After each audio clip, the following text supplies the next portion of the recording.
faraway Australia, preparing to kickstart what will be yet another World Cup campaign. This year is hosted by Australia and New Zealand. Starts on the 20th of August. But the story, all the failures coming out from the camp of the Super Falcons, not so palatable. We have tried to get the media of the Super Falcons to speak to us, unfortunately. But they aren't speaking to the media as we speak. It looks like all the rumors surrounding a possible protest looks like it might just be true. Still left to be seen if they're going to go ahead and boycott the games and, of course, training sessions. But we will wait to see how that pans out. So maybe that's what we should just start from. Like I just said, it looks like there might be a protest coming.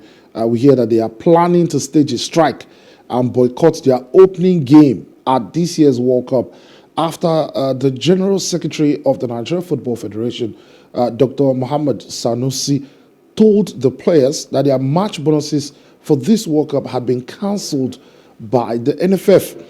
A source from the camp said the decision was taken after 6 senior players, that's the captain of the team, Onome Ebi, Rashida Tajibade of Atletico Madrid, Aziza Toshola of Barcelona, Ohaleo Sinachi, the defender, Tochukwu Oloyi, the goalkeeper, and of course striker Desire Okparanoze.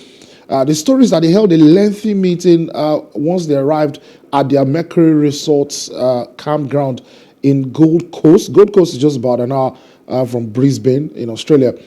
But it was learned that shortly before the contingent departed Abuja for Australia, that's on the 2nd of June on Sunday, Sanusi, the Secretary General of the NFF, during a meeting with the players, told them that they will not be paid their match bonuses since FIFA had already announced that every player will get $30,000 in the group stage of the tournament in Australia and New Zealand. So basically, the NFF is saying FIFA is going to be giving you guys $30,000, right?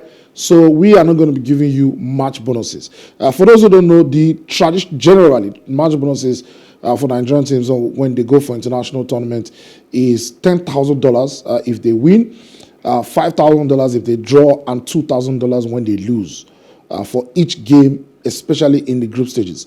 When they go into the knockout round, then an agreement is usually done before they go with regards to what it is that is going to be the match bonus. So the NFF are saying, look, we are not going to be giving you the $10,000 match bonus if you win 5K, 2K for draw and losses.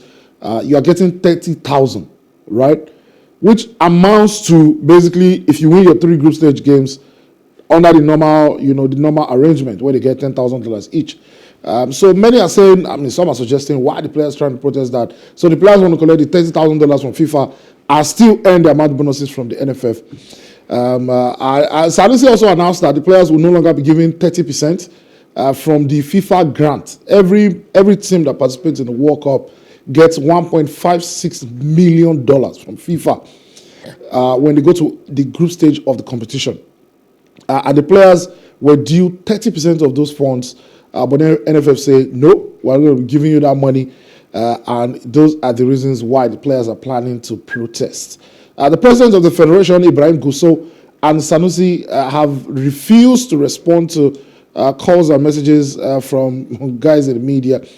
And it looks like they might be holding this decision tight to their chest for now. But we would expect that they will come out to explain very soon. This is not the first time that the Falcons will be involved in a role with regards bonuses at international tournaments. The record African champions refused to travel back home in 2004.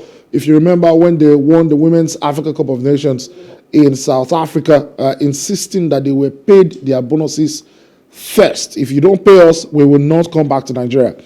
In 2016, after returning from Cameroon with an 8th Africa Cup of Nations trophy, they also staged a protest, excuse me, at their Abuja hotel to press home their claims for each player to be paid $16,500 after their triumph.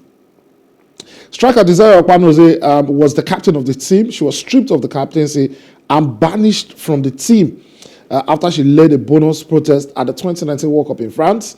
while the squad also boycotted training sessions ahead of their third place clash against Zambia at the last Women's Africa Cup of Nations in Morocco over the same issue. So it's always these women and the NFF, the NFA, whatever it is the institution has been called, and it's always a rule about bonuses. Not only the women, the men have also had issues with bonuses. In fact, for those who remember very well, when Samson Sese was coach of the team, there was a time when the likes of Vincent Enyama and John Obi Mikel led a mutiny, a protest, which included them boycotting training ahead of a World Cup qualifiers outside Nigeria because they felt that the plane that was chartered to take them to their away game wasn't comfortable enough. All right, we're not going to get into all of that, but it is what it is. So we do hope that having landed in Australia early enough, like I said, the competition starts on the 20th,